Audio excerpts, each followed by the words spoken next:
ఇలా మేము వాక్యం ధ్యానించుకోవచ్చు విడిచిపెట్టేవాళ్ళు మీ సేవకే మమ్మల్ని వాడుకునే పుట్టుగా మమ్మల్ని నచ్చుకొని ప్రార్థిస్తాను తల్లిదండ్రులు. నేను చేసే ప్రార్థనలో కానీ వాక్యంలో కానీ నా ప్రతి విషయం నుంచి మందించమని నజరేయుడైన యేసుక్రీస్తు నామములో వేడుకొని ప్రార్థిస్తున్నాను తండ్రి. మనం మొదటిగా పాఠ్యభాగం అనే చదువుగా విని ఉన్నాం. ధ్యాన వాక్యంగా ప్రకటన గ్రంథము 21వ అధ్యాయము 5వ వచనం చదువుకుందాం.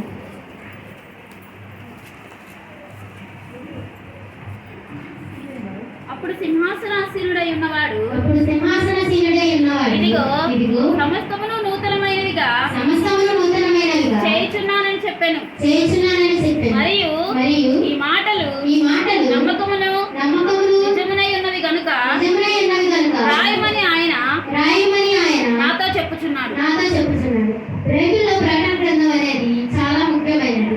ఈ ప్రకటన గ్రంథాన్ని ఎవరు రాశారంటే యేసుక్రీస్తు శిష్యుడైన యోహాను పద్మాసు ద్వీపంలో బందీగా ఉన్నప్పుడు ఈ ప్రకటన గ్రంథం అనేది రాశారు.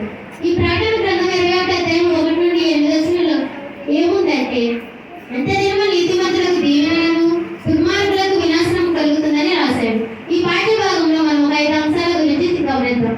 మొదటిగా నూతన ప్రపంచం. ప్రకటన గ్రంథం 21వ అధ్యాయం 1వ వచనంలో మనం చూసినట్లయితే అంతటా నేను కొత్త ఆకాశమును భూమిని చూచి తిని మొదటి ఆకాశమును మొదటి భూమియు గతించిపోయాను.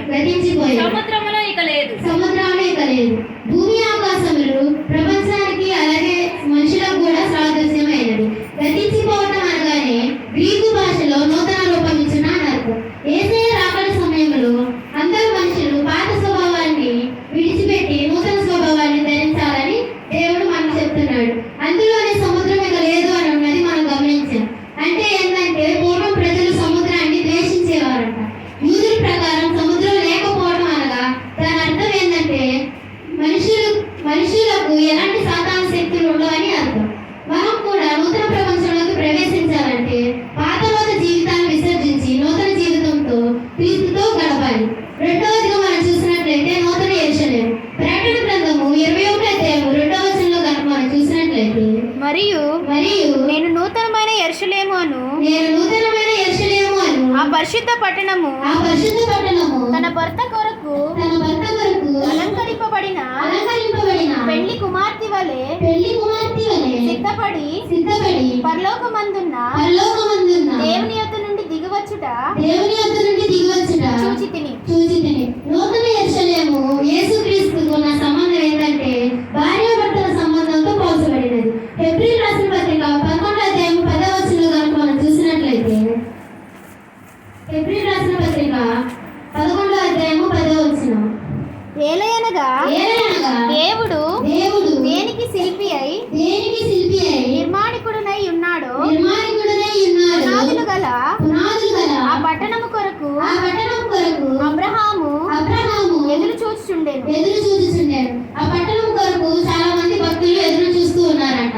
హెబ్రీ రాసిన పత్రిక 11:16 అలాగే హెబ్రీ రాసిన పత్రిక 12:23లో మనం గమనించినట్లయితే ఆ పట్టణంలో దేవుడే సిద్ధపరిచాడు. ఆ పట్టణంలో పరిశుద్ధులు విశ్రాంతి పొందుతారు. ఆ పట్టణంలో వెలుగు దగదగా మెరుస్తుంది. సూర్యకాంతము వంటి అమూల్యపు రత్నపు వెలుగులను పోలి ఉంటుంది. ఆ పట్టణంలో ఉన్న వారికి ఎలాంటి కష్టాలు రావు. అదే పట్టణంలో మనం కూడా జీవించాలంటే మనం కూడా నూతన జీవితం క్రీస్తుతోనే కొనసాగించాలి. మూడవదిగా మనం చూసినట్లయితే దేవునితో సహవాసము. ప్రకటన గ్రంథము 21వ అధ్యాయము 3వ వచనం 4వ వచనం మనం చదువుకుందాం. అప్పుడు ఇదిగో దేవుని నివాసము మనుషులతో కూడా ఉన్నది. ఆయన వారితో కాపురం ఉండెను. వారు ఆయన ప్రజలై ఉందురు. దేవుడు తానే వారి దేవుడై ఉండి వారికి తోడై ఉండును. ఆయన వారి కన్నుల ప్రతి బాష్ప బిందువును తుడిచివేయును. మరణము ఇక ఉండదు. దుఃఖమైనను ఏడ్పనైనను వేదనైనను ఇక ఉండదు. మొదటి సంగతులు గతించిపోయినని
అల్ఫయు ఒమేగయు అనగా అనగా ఆదియు అంతమునై ఉన్నవాడను. ఆదియు అంతమునై ఉన్నవాడు. తప్పికొని వారికి తప్పికొని వానికి జీవజలముల బుగ్గలోని జీవజలముల బుగ్గలోని జలమును నేను ఉచితముగా అనుగ్రహింతును. జలమును నేను ఉచితంగా అనుగ్రహించును. జయించువాడు నేను అల్ఫయు ఒమేగయు అనగా ఆదియు అంతమునై ఉన్నవాడని తెలిపాడు. అంటే మన జీవితం కూడా క్రీస్తుతో ప్రారంభించబడాలంటే క్రీస్తుతో ప్రారంభిస్తేనే క్రీస్తుతోనే ముగుస్తుంది. మన జీవితం ఆయనతో ప్రారంభిస్తేనే సమస్తము నూతనమైనవిగా ఉంటాయి.